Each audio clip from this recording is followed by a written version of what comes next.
The Republican Party is at a crossroads after Saturday's vote to acquit former President Trump of inciting an insurrection. The final vote was 57-43, including, this is key, 7 Republican senators. Now, that was 10 votes short of the 67 needed for a conviction. In his response, the former president seemed to take his acquittal as an endorsement. But as Ed O'Keefe reports from the White House, not all Republicans are on his side.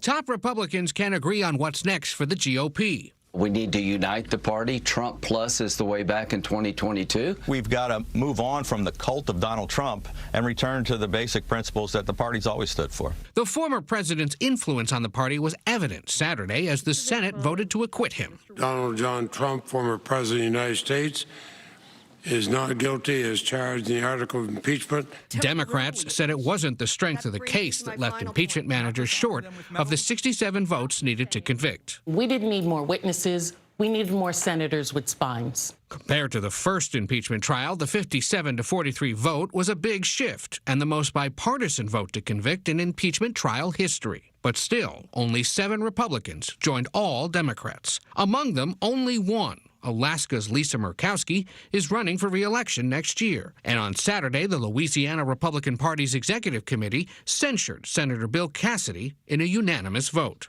Senate GOP leader Mitch McConnell said he voted to acquit because of his belief that it was unconstitutional to impeach any former president. But he still blames Trump for sparking the violence at the Capitol last month. There's no question, none, that President Trump is practically and morally responsible for provoking the events of the day.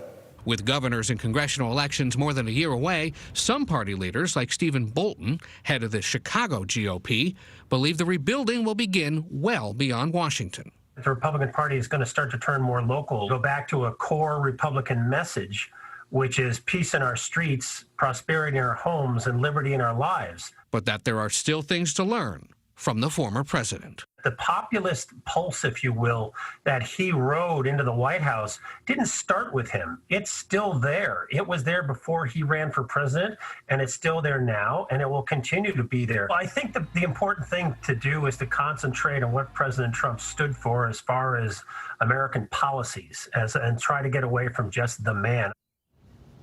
As we pointed out, Senator McConnell voted to acquit based on constitutional grounds. But over the weekend, in his remarks after the vote, he made clear he thinks the former president could face criminal charges for his involvement in inciting the insurrection, noting that even former presidents are not immune from prosecution.